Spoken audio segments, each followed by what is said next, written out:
کیا مجھے نہیں پہچانتے؟ میرے نبی نے فرمایا کہ میں تم کو نہیں پہچانتا۔ اس آدمی نے کہا یا رسول اللہ، علماء کرام فرماتے ہیں، سلف صالحین فرماتے ہیں کہ نبی اپنی امت کو اس کے ماں باپ سے زیادہ پہچانتے ہیں، اور یا رسول اللہ آپ فرما رہے ہیں کہ میں نہیں پہچانتا ہوں۔ میرے نبی نے فرمایا کہ ہاں، علماء کرام نے صحیح فرمایا ہے کہ میں اپنی امت کو اس کے ماں باپ سے زیادہ پہچانتا ہوں، لیکن تم کو نہ پہچاننے کی وجہ یہ ہے کہ تم نے کبھی درود پڑھ کر مجھے یاد نہیں دلایا۔ حضرات، میرے نبی فرماتے ہیں کہ جو جتنا زیادہ درود پڑھتا ہے میں اتنے ہی زیادہ اس کو پہچانتا بھی ہوں۔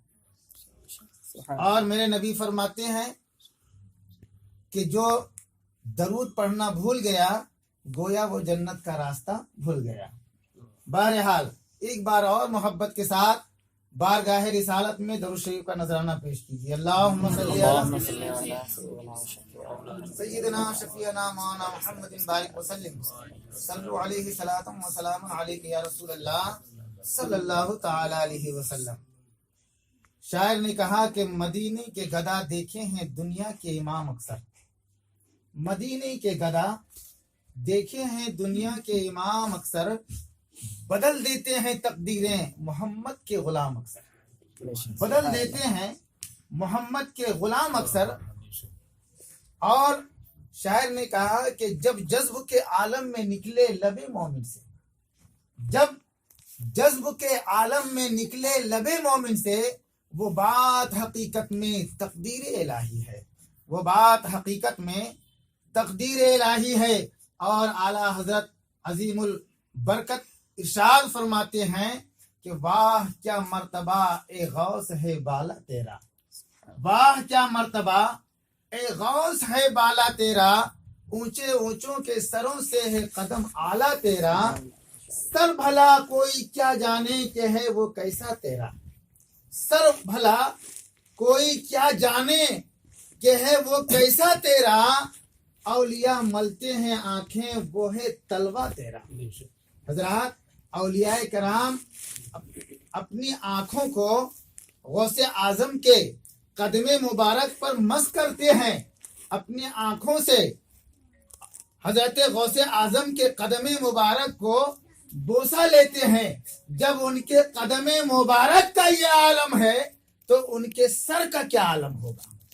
اعلیٰ حضرت فرماتے ہیں سر بھلا کوئی کیا جانے کہ ہے وہ کیسا تیرا، اولیاء ملتے ہیں آنکھیں وہ ہے تلوہ تیرا۔ اور اعلیٰ حضرت آگے ارشاد فرماتے ہیں کیا دبے جس پہ حمایت کا ہو پنجہ تیرا، کیا دبے جس پہ حمایت کا ہو پنجہ تیرا، شیر کو خطرے میں لاتا نہیں کتا تیرا۔ عزیزان ملت اسلامیہ، میں نے جو قرآن پاک کی آیت کریمہ پیش کیا ہے، الا خبردار، انا بے شک اولیاء اللہ، اللہ کے ولیوں کو، لا خوف علیہم ولا هم یحزنون، نہ انہیں کسی چیز کا خوف ہے اور نہ کسی چیز کا غم ہے۔ اور کیا غم ہو، کیا ڈر ہو، کیا خوف ہو، جو اللہ کا ہو جاتا ہے اللہ اس کا ہو جاتا ہے۔ من کان اللہ کان اللہ لہ، جو اللہ کا ہو جاتا ہے اللہ اس کا ہو جاتا ہے۔ اور مدینے کے منبر پر میرے نبی نے ارشاد فرمایا تھا کہ انسان کے اندر ایک لتھڑا ہے، اگر وہ صحیح ہے تو آدمی صحیح ہے، اگر وہ غلط ہے تو آدمی غلط ہے، اگر وہ زندہ ہے تو آدمی زندہ ہے، اگر وہ مردہ ہے تو آدمی مردہ ہے۔ صحابہ کرام نے فرمایا یا رسول اللہ وہ کون سی چیز ہے کہ اگر وہ صحیح ہے تو آدمی صحیح ہے، اگر وہ زندہ ہے تو آدمی زندہ ہے؟ میرے نبی نے فرمایا الا وہی القلب، وہ دل ہے، وہ دل ہے۔ دل اگر صحیح ہے تو آدمی صحیح ہے، دل اگر غلط ہے تو آدمی غلط ہے، دل اگر زندہ ہے تو آدمی زندہ ہے، دل اگر مردہ ہے تو آدمی مردہ ہے، دل اگر مردہ بھی ہے اور ہوائی جہاز میں پرواز کر رہا ہے، فضاؤں میں جو ہے پرواز کر رہا ہے لیکن وہ مردہ ہی ہے، اور اگر دل زندہ ہے اور مزار پر سویا ہوا ہے لیکن وہ زندہ ہی ہے۔ بے شک سبحان اللہ۔ زندگی زندہ دلی کا نام کیا؟ زندگی آئیے زندگی زندہ دلی کا نام ہے، زندگی زندہ دلی کا نام ہے، مردہ دل کیا خاک دیا کرتے ہیں۔ حضرات، آج وہ آیت کریمہ جو بتوں کے لیے نازل ہوئی ہے، اُفِّل لَکُمْ وَلِمَا تَعْبُدُونَ مِن دُونِ اللَّهِ، یعنی حضرت ابراہیم علیہ السلام نے نمرودوں سے کہا تھا کہ افسوس ہے کہ تم لوگ اس کی پوجا کرتے ہو جو بول بھی نہیں سکتا، جو سن بھی نہیں سکتا۔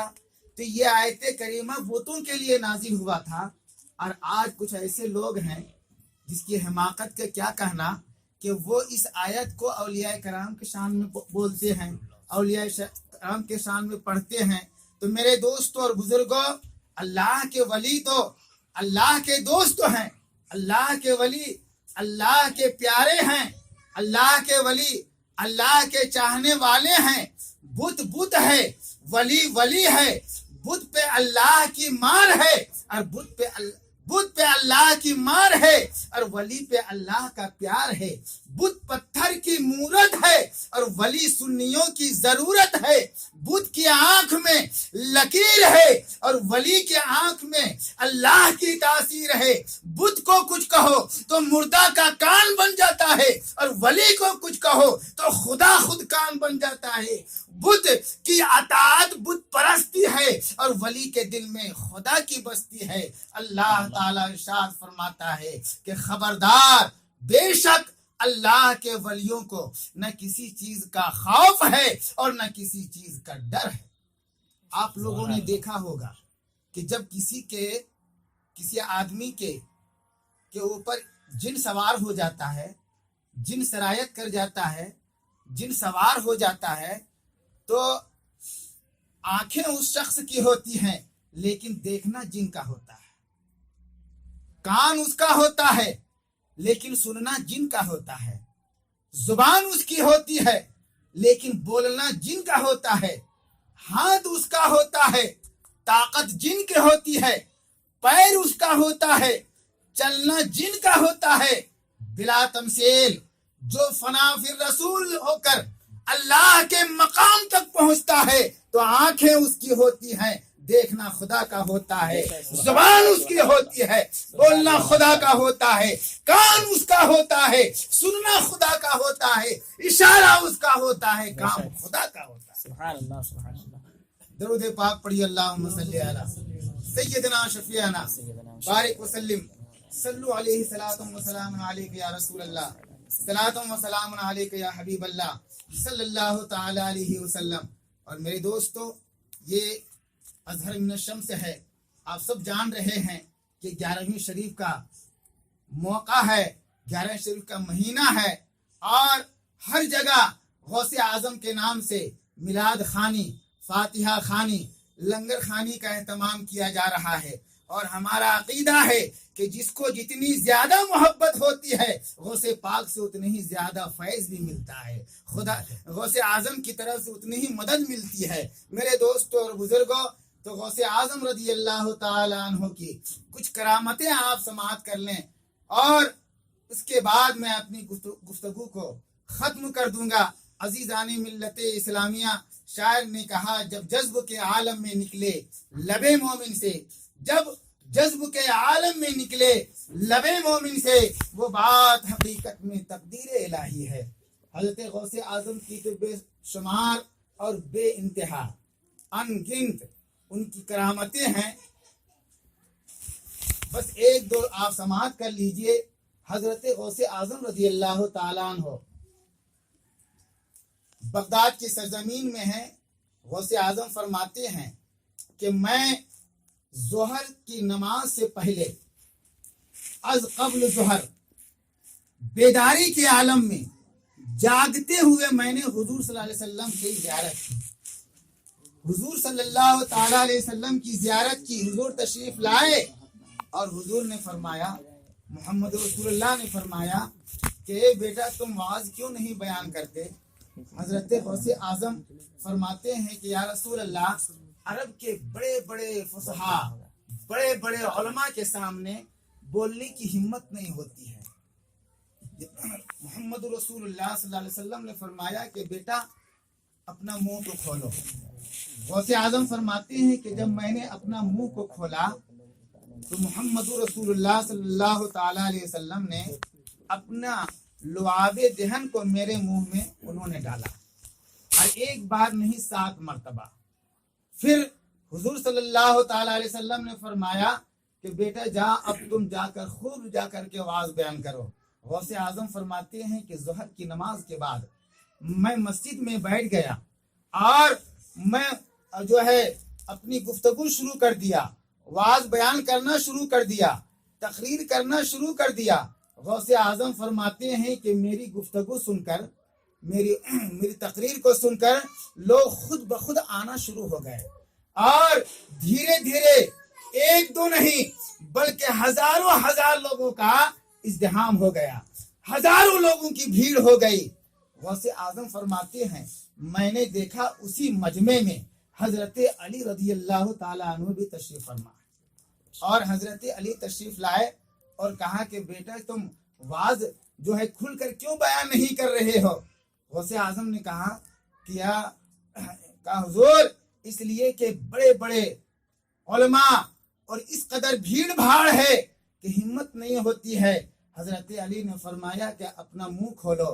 غوث اعظم فرماتے ہیں کہ جب میں نے اپنا منہ کو کھولا تو حضرت علی نے بھی اپنا لعاب دہن کو 6 مرتبہ میرے منہ میں ڈالا۔ میں نے کہا حضور آپ نے 1 مرتبہ کیوں کم کر دیا؟ تو انہوں نے کہا کہ اس لیے کہ اگر 7 مرتبہ میں اپنے لعاب دہن کو ڈالتا تو حضور کی برابری ہو جاتی، لہذا ان کا احترام کرتے ہوئے، ان کا جو ہے ان کی تعظیم کرتے ہوئے ادباً میں نے جو ہے 1 مرتبہ کم کیا۔ حضرت علی نے کہا کہ جا، اب تم جا کر کھل کر کے واز بیان کرو۔ حضرت غوث اعظم فرماتے ہیں کہ پھر میں جو ہے بے خوف ہو کر کے میں تقریر کرنا شروع کیا، واز بیان کرنا شروع کیا، یہاں تک کہ میرے مجمع میں ہزاروں ہزار لوگ آتے تھے اور میری تقریر سن کر کے فیضیاب ہوتے تھے۔ سبحان اللہ۔ حضرت غوث اعظم رضی اللہ تعالیٰ عنہ ایک مرتبہ وہ بیان کر رہے تھے کہ اتنے میں بارش ہونے لگی۔ اب جب بارش ہونے لگی تو لوگ ادھر ادھر منتشر ہونے لگے، جانے لگے، بھاگنے لگے، ادھر ادھر ہونے لگے۔ حضرت غوث اعظم نے فرمایا، اللہ سے دعا کی، یا اللہ میں لوگوں کو جمع کر رہا ہوں، انا اجمعو وانتا تفرق، میں لوگوں کو تیرے ذکر کے لیے میں جمع کر رہا ہوں اور یا اللہ تو اسے منتشر کر رہا ہے۔ اتنا کہنا تھا کہ بارش رک گئی، بارش رک گئی، پانی آنا بند ہو گیا، یعنی جو مجمع تھا اس مجمع کے اندر بارش نہیں ہو رہی تھی، باہر بارش ہو رہی ہے لیکن مجمع کے اندر پانی آنا بند ہو گیا۔ حضرت میرے دوستوں اور بزرگوں، حضرت غوث اعظم کی تو بے شمار کرامتیں ہیں۔ ایک عورت اپنے لڑکے کو لے کر کے حاضر ہوئی اور وہ عورت کہتی ہے کہ حضور یہ میرا لڑکا آپ سے بہت انسیت رکھتا ہے، یہ لڑکا آپ سے بہت محبت کرتا ہے، اس لیے آپ اس کو رکھ لیجئے اور اس کو تربیت دیجئے اور اپنی فیوز و برکات سے مالا مال کیجئے۔ وہ عورت اپنے بچے کو وہاں پر چھوڑ کر کے وہاں سے چلی آتی ہے۔ ایک بہت کافی دن گزر گیا، ایک عرصہ گزر گیا، ایک مدت گزر گئی۔ وہ عورت پھر اپنے بچے کو دیکھنے کے لیے گئی کہ میرا بچہ کس حال میں ہے، میرا بچہ کس حال میں ہے۔ جب وہ عورت گئی تو دیکھتی کیا ہے کہ اس کا بچہ بالکل لاغر ہو چکا ہے اور دبلا ہو گیا ہے، وہ لڑکا کمزور ہو گیا ہے اور جو کی سوکھی روٹی وہ کھا رہا ہے۔ وہ عورت پھر غوث اعظم کے پاس جاتی ہے۔ جب وہاں گئی تو دیکھتی کیا ہے کہ غوث اعظم بیٹھے ہوئے ہیں, دسترخوان لگا ہوا ہے اور ان کے سامنے مرغے کا جو ہے بھنا ہوا گوشت رکھا ہوا ہے. یہ دیکھ کر وہ عورت سے برداشت نہ ہو سکا اور وہ عورت کہنے لگی کہ حضور, میں اپنے لڑکے کو اس لیے چھوڑ کر کے نہیں گئی ہوں کہ آپ مرغا کا گوشت کھائیں اور میرا بچہ جو کہ سوکھی روٹی کھائے. حضرت غوث اعظم رضی اللہ تعالی عنہ فرماتے ہیں کہ دیکھو اے عورت, تمہارا لڑکا ابھی اس مقام تک نہیں پہنچا ہے. پھر غوث اعظم نے جو اس مرغے کے جتنی ہڈیاں تھی اس ہڈیوں کو جمع کرتے ہیں, اپنا ہاتھ اس کے اوپر رکھتے ہیں اور فرماتے ہیں قم باذن اللہ. اتنا کہنا تھا کہ وہ مرغا زندہ ہو کر کے دوڑنے لگا. غوث اعظم نے فرمایا کہ اے عورت, تمہارا لڑکا ابھی اس لائق نہیں ہوا ہے, تمہارا لڑکا اس مقام تک نہیں پہنچا ہے. جب تمہارا بھی لڑکا اس مقام تک پہنچے گا تو وہ بھی جو ہے مرغے کا گوشت کھایا کرے گا, وہ بھی کھایا کرے گا. ابھی اس مقام تک نہیں پہنچا ہے. تو عزیزان ملت اسلامیہ, حضرت غوث اعظم رضی اللہ تعالی عنہ کو اللہ نے بے انتہا پاور عطا فرمایا ہے. اور میرے دوست اور بزرگوں, ان کی بے شمار کرامتیں ہیں. حضرت شیخ سعدی فرماتے ہیں, کیا مجھے نہیں پہچانتے؟ میرے نبی نے فرمایا کہ میں تم کو نہیں پہچانتا. اس آدمی نے کہا یا رسول اللہ, علماء کرام فرماتے ہیں, سلف صالحین فرماتے ہیں کہ نبی اپنی امت کو اس کے ماں باپ سے زیادہ پہچانتے ہیں, اور یا رسول اللہ آپ فرما رہے ہیں کہ میں نہیں پہچانتا ہوں. میرے نبی نے فرمایا کہ ہاں, علماء کرام نے صحیح فرمایا ہے کہ میں اپنی امت کو اس کے ماں باپ سے زیادہ پہچانتا ہوں, لیکن تم کو نہ پہچاننے کی وجہ یہ ہے کہ تم نے کبھی درود پڑھ کر مجھے یاد نہیں دلایا. حضرات, میرے نبی فرماتے ہیں کہ جو جتنا زیادہ درود پڑھتا ہے میں اتنے ہی زیادہ اس کو پہچانتا بھی ہوں. اور میرے نبی فرماتے ہیں کہ جو درود پڑھنا بھول گیا گویا وہ جنت کا راستہ بھول گیا. بہرحال ایک بار اور محبت کے ساتھ بارگاہ رسالت میں درود شریف کا نذرانہ پیش کیجیے. اللہم صلی علی سیدنا شفیعنا مولانا محمد بارک وسلم صلو علیہ صلاۃ و سلام علیک یا رسول اللہ صلی اللہ تعالی علیہ وسلم. شاعر نے کہا کہ مدینے کے گدا دیکھے ہیں دنیا کے امام اکثر, مدینے کے گدا دیکھے ہیں دنیا کے امام اکثر, بدل دیتے ہیں تقدیریں محمد کے غلام اکثر. بدل دیتے ہیں محمد کے غلام اکثر. اور شاعر نے کہا کہ جب جذب کے عالم میں نکلے لب مومن سے, جب جذب کے عالم میں نکلے لب مومن سے, وہ بات حقیقت میں تقدیر الہی ہے, وہ بات حقیقت میں تقدیر الہی ہے. اور اعلیٰ حضرت عظیم البرکت ارشاد فرماتے ہیں کہ واہ کیا مرتبہ اے غوث ہے بالا تیرا, واہ کیا مرتبہ اے غوث ہے بالا تیرا, اونچے اونچوں کے سروں سے ہے قدم اعلیٰ تیرا.